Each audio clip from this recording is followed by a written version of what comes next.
Well, it is my favourite time of the day. It's Talking Pints, although after the last interview I'm worried what's going to happen to pubs in the future. But I'm joined today by somebody who in the past, of course, was Chief Executive of the Beer and Pub Association. It's Lord Robert Hayward. So I can't think in many ways of a more appropriate guest to have on Talking Pints. Very, very good to see you and thank you.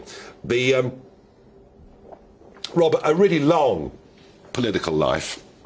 You know, you've been involved. Not too long, please. Well, no, I wasn't being nasty about it, but, you know, you've gone from being a senior figure in the Young Conservatives nationally to being a member of Parliament, to being involved in all sorts of campaign lobby groups, member of the House of Lords, pollster, and we'll talk about all of that. And this is the sort of the very public side of Lord Hayward that people know and people see. Yep. But really, it's rugby, isn't it? Oh, absolutely. I got my King's Cross Steelers tie on. Just come back from Ottawa, where we won for the first time ever the worldwide gay rugby tournament. Now, why gay rugby? I don't get it. What happened was that you go back to the mid-1990s and society was freeing up and people wanted to feel comfortable in their own communities. And there was a fair element of antipathy towards not just gay people, but people of colour and all sorts of other things. So we decided to form our own club.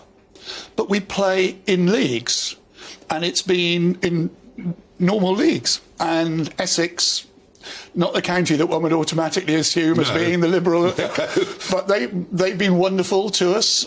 We've now got 4 teams. We took 4 teams to Ottawa. We fielded 6 in Dublin a few years ago.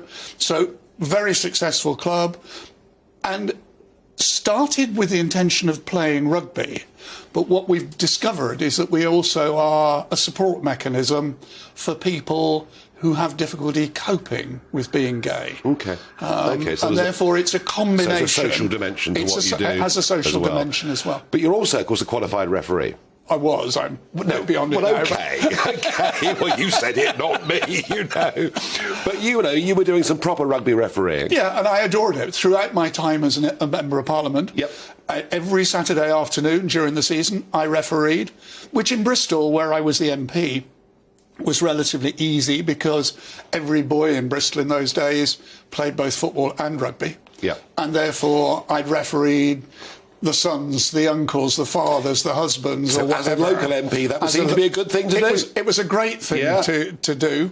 It came up in my surgeries on a regular basis in one form or another before people moved on to their difficult issues that they'd come to see me about. So, yes, adored refereeing, very, very happy doing it. And the last few months for the home nations, rugby union's been going quite well, hasn't it? It has. And all credit to the Irish, who have done phenomenally well down in New Zealand. But yes, rugby's, it's got its problems in all sorts of different ways. But there's not enough access to rugby, is there? No. It's something that concerns me a lot, that we draw from a certain social strata in large parts of the country. Where I was an MP in Bristol, as I just said, everybody played rugby, go to Cornwall, go to Wales, those sorts of places. But in the South East, it's very much a public school. It's private schools. I know it is. I know it is. And we need kids to be able to access all sports. Yes. Now, I did mention your time as Chief Executive of the Beer and Pub Association. You did it for almost a decade. I did. Gosh, when you heard that interview with Simon a moment ago, it's pretty worrying, isn't it? It is very worrying. Pubs have morphed in one form or another. We've lost the wet-led pub, the ones that couldn't serve food, that would be right round the corner from here, because society changed, people were drinking at home, so we lost a lot of those pubs. But the last few years, COVID followed by this energy crisis, really major problems. Yeah, no, I've got to tell you, it certainly worries me. It really, really does.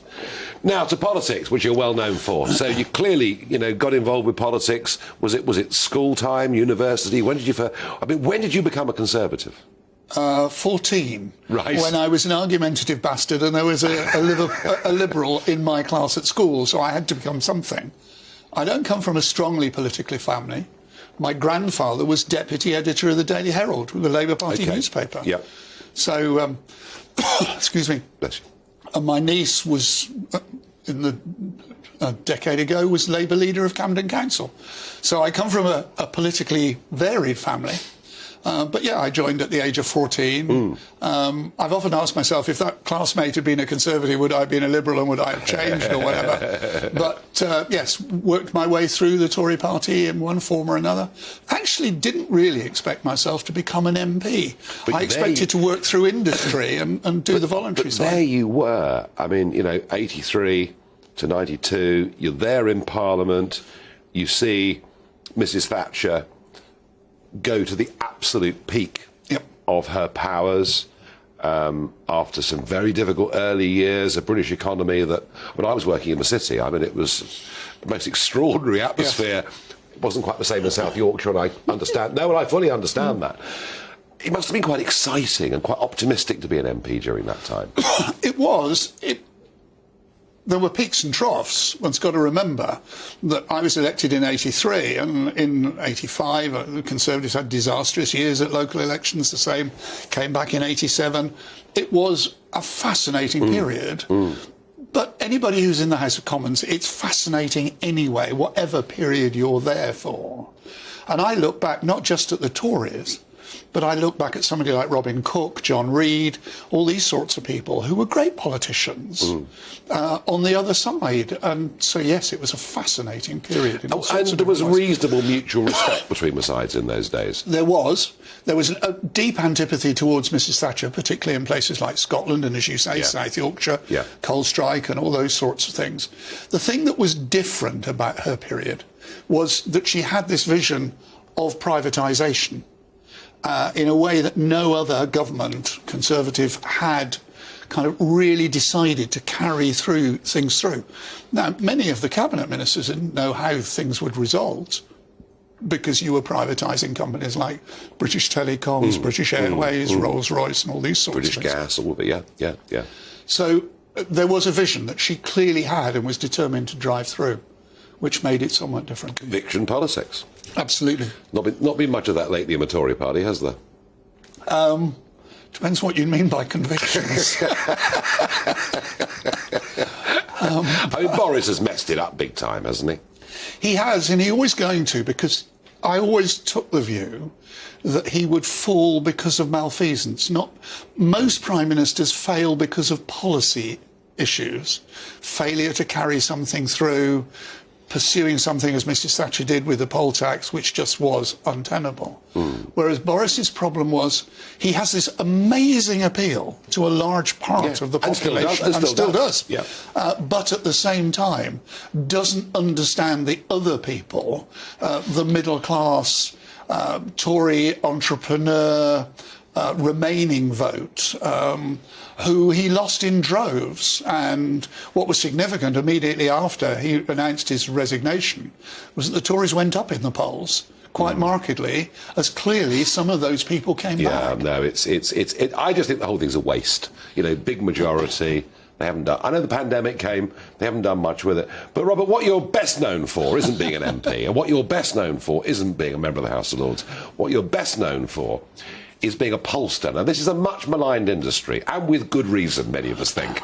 But you actually, back in 92, big surprise result for most, but you identified what became known as the shy Tory, a phenomenon that we saw coming up with the Brexit referendum, Donald Trump in America.